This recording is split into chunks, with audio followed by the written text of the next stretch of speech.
for sure. All right, we are rolling. This is another edition of this is week 3 of Take That Hill, and what I expected to do today was to record a video saying how awesome our training ride was this morning, because our plans were to ride up Barrett Mountain 5 times today, and hit it hard and train hard. But those plans were interrupted.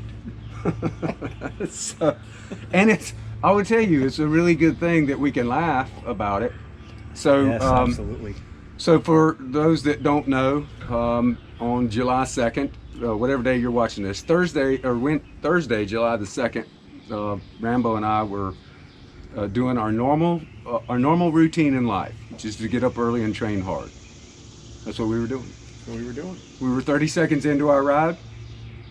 We have 600 lumen LED flashing red lights on the back of our bicycle. We were obeying all traffic laws, riding single file.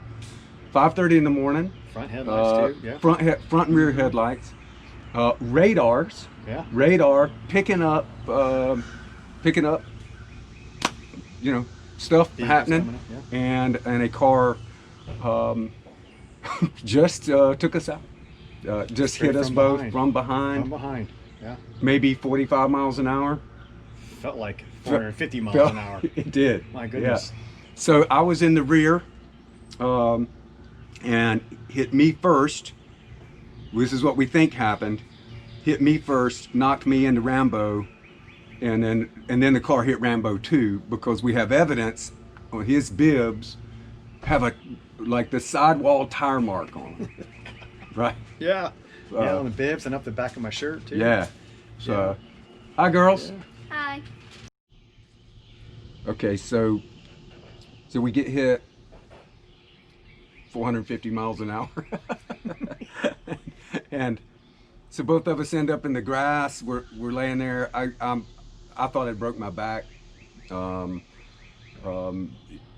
You jump up. You were doing all the first response. You're bleeding. You were bleeding, doing first responder stuff, calling 911 and checking me out, make sure I'm okay, and I'm hollering. Of course, the neighbors come out, right? They did come out, yeah. Neighbors My came husband out, wife and came then, out, yeah. but the oddest thing about the whole deal is I'm laying there in the grass, looking at the vehicle after it hits us. I see brake lights, and then the brake lights turn off, and dude just drives That's right. on. The vehicle started to slow down just a little bit. You can Yeah. see the brake lights. I was coming, like, 'cause it oh, was he's coming back. 5:30 in the Surely morning. he's coming back. Yeah, for Surely sure. he's coming gonna back. pull over and He's gonna come back. thought about it for just And- half a second. And Brake lights come off and he's gone. the most shocking That thing for vehicle's me about the whole deal was that he drove off. He I drove was off. less shocked about getting hit Yeah. than I was mortified Couldn't believe that it. someone would leave. And there's no way he didn't know he hit bicycles. Right. There's no way he didn't know. It was a Right. loud ka-thump, ka-thump, and cracking and And there was horrible. 2 of them. Two bikes. 2 bikes, yeah. Two Not just humans. one. Oh, what, Yeah. what was that? That was a bicycle, yeah, the It second was one. not a yeah. deer. It was not a squirrel. Yeah. You know, and so it was just mortifying to me that someone could have the capacity to have such little character, such little courage, and just leave 2 people Human laying on the side dignity, of the you road. know, just to Just stop and just say, hey. basic human decency. And so that was traumatic That was in a shock, itself, yeah, right? You know, so absolutely. yeah. And let me ask you this. How did it make you feel after that? Did it make you feel worse about what was happening? Because it did for me. Yeah, I mean, it did. at first I realized what happened. Looking at that vehicle and taken away, it completely changed, for me anyways, the dynamic of what happened. You know, I didn't feel so much like a victim then Yeah. until that person took off. Then I really felt, I mean, just a whole set of different emotions just came on. Yeah. It's like, how could you leave Anger. us stranded here? Yeah, anger. Oh, We yeah, were really fear. mad. Oh, for yeah, sure. really yeah. mad. And then It's like, they could have too, left us there for dead. because and there's like a lack of closure on it too, Yeah, right? right. It's Good open ended point. now. So because Yeah. you don't know, I mean, you know, like cops are investigating. The guy left a a piece of his vehicle, and they're looking for the guy, and you know, hopefully they'll find him. But you know, and I guess the other kudos is like first responders in our county. you know, we've been living here a long time. We're in Statesville, North Carolina, and in Idaho County, and so you know, friends. Awesome folks, you know, awesome folks. it's kind of it's a very comforting thought. You're laying there after being hit by a car, wondering what's going on, in pain, wondering whether your back's broke, legs broke. I didn't know whether I had bones sticking out of my legs, because it felt like I could have, Yeah. right? You asked know? me if there was bones sticking out of your Right? back. Yeah. Is there a You bone asked me that. sticking Is there out of a my bone sticking back? out of my Right? back? Yeah. Yeah, yeah. Right. And And then I was so afraid to like look. I was like, oh Yeah. man, if that's what he thinks, what am I going to see? oh man. And I'll tell you what, when I see blood, sometimes I just get really queasy. So it's a good thing I didn't fall on Yeah, top. it's a good thing. But you Yeah. know, it's funny. I'm laying there, and there's this boot. You know, I hear the ambulance, and lights are flashing. I'm not looking at anything. I'm just looking at the grass. And then I look up, and it's my friend Andy Webster, who's the fire chief at the local, you know, Cool Spring Volunteer Fire Department. He was Awesome like, man. Awesome "Brad, are man. you okay?" Right? And it's so nice to be able to, like, when you're hurt and injured, to have someone you know caring for you, right? And then my friend Mike Ekman was on EMS, and I'm laying in the ambulance, and Mike's like, "Hey, dude, you good? You good?" It was like, "Yeah, I think so," right? And but man, you know, our folks really, you know, our first responders really took care of us, and two miracles, right? Miracle one, we didn't die. We didn't die. We didn't die. Miracle two, neither one of us have any broken bones. No broken bones. No Isn't that internal amazing? Thank injuries, God. no head injuries. That's right. And this guy gets up and goes out for, how far did you go this morning? I can't remember. I didn't even bother looking. 30 miles, probably? I just had to do something. Yeah, I just had to 30 do miles this something. morning. Yeah. Now he's lucky he's got a backup bike, because both our bikes are in disrepair. However, there was no way I was getting on bicycles this morning. I'm having trouble. Like, if I laugh, it hurts. So I've got some rib bruising, and you know, I've got a massive hematoma on my hip. It is horrible looking, man. It is so bad. It's like a grapefruit. Sure you want to show that? No, I don't want to show Okay, that. all right, I'm going to leave that where it lays. Might be a little So, traumatic for everybody else, right? But you know, so I guess the question of the day is because this is part of Take That Hill, and you know, this event we're doing in October to raise money for to serve veterans through Purple Heart Homes. You know, I've got a lot of people ask me, "Hey, are you going to get back on your bicycle?" Really? And well, you've already answered that question, Yeah. right? The answer for Rambo is yes, right? Yes, I will be No doubt about it. getting back on my bicycle. And my answer is yes, absolutely. I'll be getting back on my bicycle. And the whole premise behind this event we're doing, Take That Hill, is veterans are about overcoming obstacles. You know, and again, I go back to some of the folks that I served with. My friend Nick Lavery, who was shot in Afghanistan, I think about 2013, lost his leg, where he had only 4 inches of his femur. Now, what Nick could have done, Nick could have taken not the easy way out, but he could have just said, "I'm getting out of the Army." Special Forces guy, Green Beret, right? So Nick became the first true above-the-knee amputee to go back to combat, right? Wow. So after he That's recovered, and he's got this huge giant. This dude is massive, man. He's ubiquitous on social media. He's got his own channel, and he's like 6'6", 260 pounds without a leg. He's a massive guy, massive guy.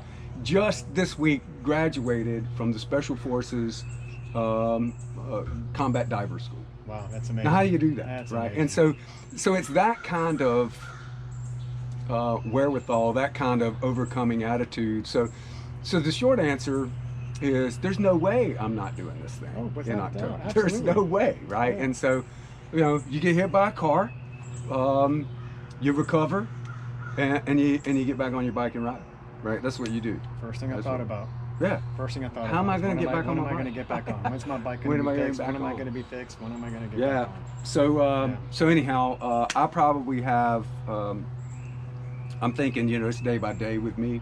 I probably have, you know, at least I don't know, maybe a week off. You know, we'll see. Yeah.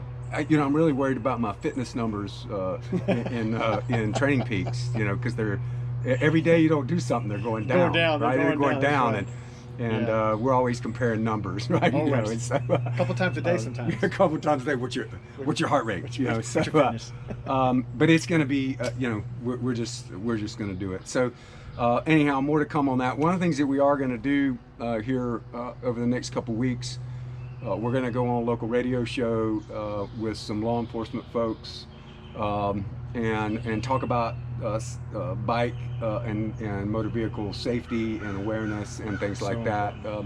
So we don't know what happened with this particular individual that hit us. We don't know whether it was distracted driving or just had a long night at work, maybe works third shift and fell asleep at the wheel. Could have been that, right? There's any number of things.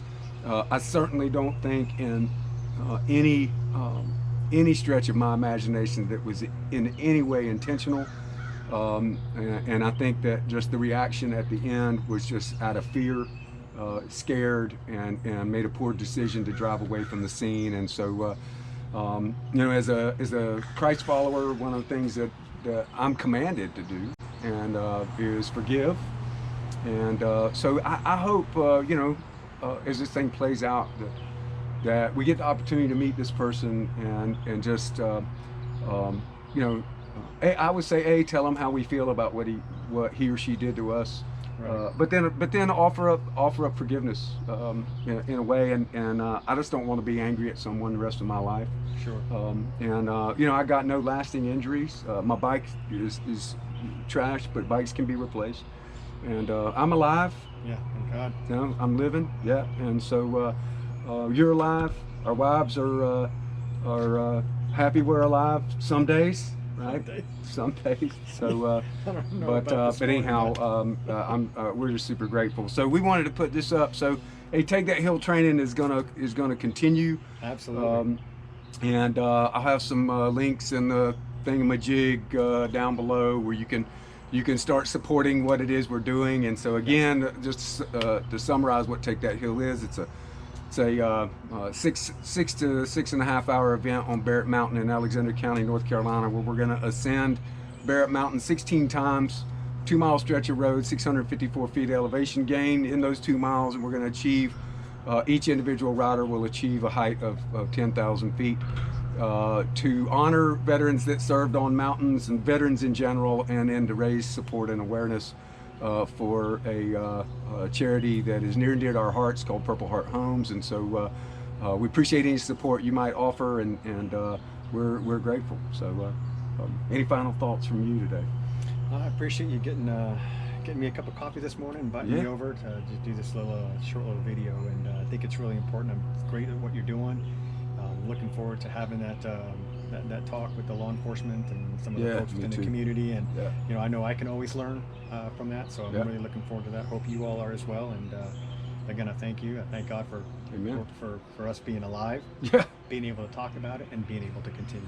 Yeah. So in the Army, you know, when you served and when I served, you know, our friends who got injured catastrophically or had a close call, they, you know, the day they survived, they call that their alive day. So July 2nd's our alive day, right? Because it could have gone the other way. Could have gone the other way. Could have gone the other way. So blessed to do.